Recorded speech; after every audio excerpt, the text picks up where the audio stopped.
रोज़नामा ख़बरें में आपका खैर मक़दम है।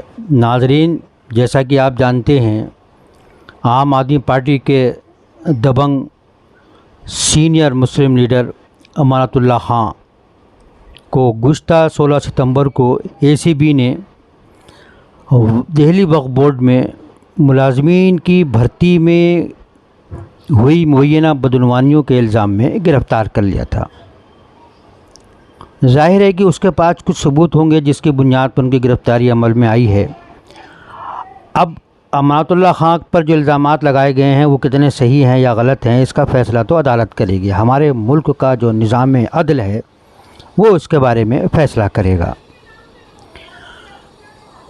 दिल्ली वक्फ़ बोर्ड के चेयरमैन अमानतुल्लाह खां ने गिरफ़्तारी से कुछ दिनों पहले रोज़नामा ख़बरें को एक एक्सक्लूसिव इंटरव्यू दिया था, जिसमें उनसे दिल्ली वक्फ़ बोर्ड के बारे में, उसकी कारकर्दगी के बारे में और मुख्तलिफ़ लोगों की तरफ से तरह तरह के इल्ज़ामात के ताल्लुक़ से बहुत खुलकर बातचीत की गई थी और अमानतुल्लाह खां ने भी बहुत खुलकर जवाब दिया था। उन्हीं में से एक सवाल, वक्फ़ बोर्ड में कई साल पहले मुलाज़मीन की भर्ती में होने वाली मुअय्यना बदनवानियों के बारे में भी किया गया था कि आखिर उसमें उनका कितना हाथ है। क्या ये इल्ज़ाम सही है कि उनके करीबियों को, उनके अजीज़ों को, उनके रिश्तेदारों को नौकरियां दी गईं और उसमें ज़ाब्तों का ख्याल नहीं किया गया? क्या उन्होंने कानून और ज़वाबित की आंखों में धूल झोंक कर ये तकर्रियाँ की थी? आखिर क्या मामला है? तो अमानतुल्लाह खां ने उसका जो जवाब दिया था वो आपके सामने इसलिए पेश किया जा रहा है कि तस्वीर का एक और दूसरा रुख सामने आए और ये मालूम हो सके कि अमानतुल्लाह खां का इन इल्ज़ामात के ताल्लुक़ से क्या स्टैंड था और उन्होंने उसके बारे में क्या सफाई दी थी। आइए उनसे किए गए सवाल के जवाब को।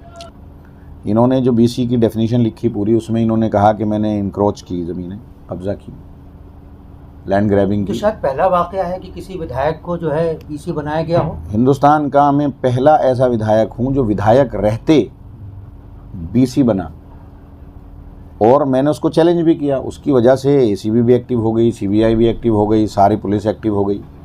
अब अगर मैं बेईमान हूँ, मेरे ख़िलाफ़ तो जांच कर रहे हैं ना, ये सीबीआई भी जांच कर रही है, सीबीआई भी जांच कर रही है, एसीबी भी जांच कर रही है। ये कहते हैं कि मैंने वहाँ पर भर्ती की। हाँ, मैंने भर्ती की ज़रूरत थी। वक्फ़ बोर्ड नए रूल के हिसाब से किराएदारी करनी है, मैंने भर्ती की, कॉन्ट्रैक्ट बेस पर भर्ती की। 1995 में एक एक्ट आया था जिसमें कहा था कि सरकार से कंसल्टेशन करेंगे। वो परमानेंट जॉब के लिए था, लेकिन मैंने कॉन्ट्रैक्ट पर भी रखे लोगों का कंसल्टेशन किया। एक कमेटी बनाई, रिक्रूटमेंट कमेटी, उसमें जामिया के भी लोग थे, बड़े बड़े सीनियर लोग थे। उस कमेटी की बुनियाद पर उन्होंने अखबारों में ऐड दिया, बोर्ड ने रेजोल्यूशन किया, बोर्ड ने पास किया, और मैंने वो पैसा वहीं से जनरेट किया वक्फ बोर्ड से, और मैंने उसको लोगों को दिया। आज तक जो लोग मैंने रखे, एक भी आदमी को मैंने सरकार से जो पैसा आता है, जो ग्रांट आती है, वहाँ से नहीं दिया। मेरे से पहले 95 से लेकर अब तक 24 लोग इन्होंने रखे, सबको परमानेंट कर दिए। मैंने किसी को परमानेंट नहीं किया। अगर कॉन्ट्रैक्ट पर रखे हुए हैं तो कॉन्ट्रैक्ट पर ही हैं वो, और कॉन्ट्रैक्ट पर ही रहेंगे वो। पीछे मैंने लीगल ओपिनियन लेकर के सीबीआई वालों ने जब मुझसे कहा कि भाई आपने 4 लोग पहले रखे हुए थे मतीन साहब के टाइम में, वो परमानेंट हो गए थे, बोर्ड ने परमानेंट कर दिए थे, मैंने उनको रिवर्ट कर दिया कि अगर नहीं रखे जा सकते तो नहीं रखे जा सकते। अब